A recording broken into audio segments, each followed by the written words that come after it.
அப்பா அம்மா சின்ன வயசுலேருந்தே கஷ்டப்பட்டுட்டே தான் இருந்தாங்க. கஷ்டப்பட்டு ஒரு வீடு வாங்கிட்டோம். வீடு எப்படின்னா ஓட்டு வீடு தான். அது மழை பெஞ்சா தாங்காது, ஒழுகிட்டே தான் இருக்கும். ஸோ நான் வந்து காலேஜ் போயிட்டேன். காலேஜ்க்கு வந்து ஹாஸ்டலில் படிச்சுட்டு இருந்தேன். அப்போலாம் ஹாஸ்டல்லலாம் இருக்கும்போது மழை பெஞ்சால் தெரியவே செய்யாது, அது ஒரு சேஃபான இடத்துல இருந்த மாதிரி இருக்கும். அப்போலாம் வீட்டை பற்றி தான் யோசிச்சுட்டு இருப்பேன். வீடு ஒழுகிட்டு இருக்குமே, இப்போ அம்மா அப்பா என்ன பண்ணிட்டுருப்பாங்க, அது வந்து ஓடிட்டே இருக்கும், மைண்டில் ஓடிட்டே இருக்கும். எப்படியாவது வந்து அம்மா அப்பா வந்து ஒரு நல்ல வீடு கட்டி கொடுத்துடணும்.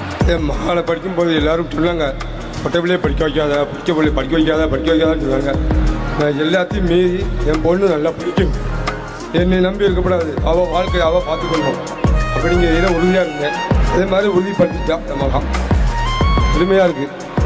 ரொம்ப நன்றிங்க ஐயா. உங்கள் பொண்ணு வந்துட்டு இன்னைக்கு உங்களை மட்டும் பெருமைப்படுத்தலை, இந்த நான் முதல்வன் திட்டத்தையும் சேர்த்து பெருமைப்படுத்தியிருக்காங்க. திட்டம் வகுத்தது அரசாங்கம் தான். நம்மளுடைய சீஃப் மினிஸ்டர் கண்டிப்பா இதை பார்த்து ரொம்ப ரொம்ப சந்தோஷப்படுவாரு. ரொம்ப அவரும் ஒரு அப்பா மாதிரி கண்டிப்பா இதை பார்த்து பெருமைப்படுவார். சீக்கிரம் வீடு கட்டுங்க, ஓகேயா? நேற்று நடந்த கல்வியில் சிறந்த தமிழ்நாடு விழாவில் பேசிய மாணவி தனது தந்தை ஒழுகும் வீட்டில் இருப்பதாக கூறிய நிலையில் அதற்கு முதலமைச்சர் புதிய வீடு கட்டித்தர வேண்டும் என்ற உத்தரவு பிறப்பித்திருக்கிறார். அந்த அண்மை செய்தியை பார்த்து வருகிறோம். மேலும் இவர்களோடு இணைகிறார் எமது செய்தியாளர் வெங்கட்ரமணனுக்கு மேலும் விவரம். வணக்கம். நேற்றைய தினம் ஜவஹர்லால் நேரு உள் விளையாட்டு அரங்கில் கல்வியில் சிறந்த தமிழ்நாட்டின் மாபெரும் கல்வி எழுச்சி கொண்டாட்டத்தில் புதுமை பெண் திட்டம், தமிழ் புதுவன் திட்டத்தின் மூலம் தங்கள் எந்த அளவுக்கு பயனடைகின்ற திட்டம் தங்களுக்கு எந்த அளவுக்கு பயன்பெற்றதாக இருந்தது என மாணவர்கள், பல்வேறு ஊர்ல இருந்து வந்த மாணவர்கள் இந்த நிகழ்ச்சியில் பங்கேற்றிருந்தனர். அப்போது இந்த நிகழ்ச்சியில் பங்கேற்ற பிரேமா என்கின்ற மாணவி தான் விடுதியில் தங்கி படிப்பதாகவும் தனது தாய் தந்தையினர் ஒழுகும் மழை பெய்யும் பொழுது ஒழுகும் வீட்டில் இருப்பதாக வேதனையோடு தெரிவித்திருந்தார். இந்த நிலையில் அந்த மாணவியின் பெற்றோருக்கு கலைஞர் கனவு இல்லம் திட்டத்தின் கீழ் புதிய வீடு கட்டி கொடுக்கப்படும் என முதலமைச்சர் மு க ஸ்டாலின் எக்ஸ் வலைதள பக்கத்தில் தெரிவித்திருக்கிறார். இது குறித்தான அவர் பதிவேற்றிருக்கக்கூடிய அந்த பதிவில் ஒழுகும் வீட்டில் அப்பா இருக்கிறாரே என்கின்ற கவலை பிரேமாவுக்கு இனி வேண்டாம். எத்தனையோ பேரின் எதிர்ப்பையும் மீறி உங்களை படிக்க வைத்த தந்தையிடம் முதல் மாத சம்பளத்தை தந்து நீங்கள் மகிழ்ச்சி அடைந்தீர்கள்.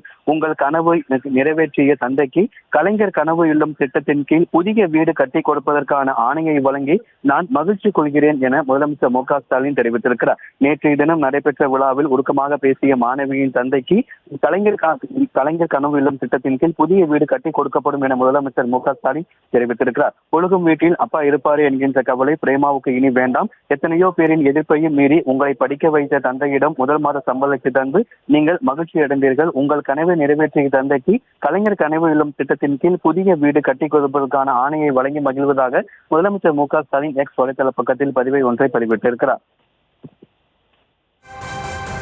விவரங்களுக்கு நன்றி வெங்கட்ரமணன்.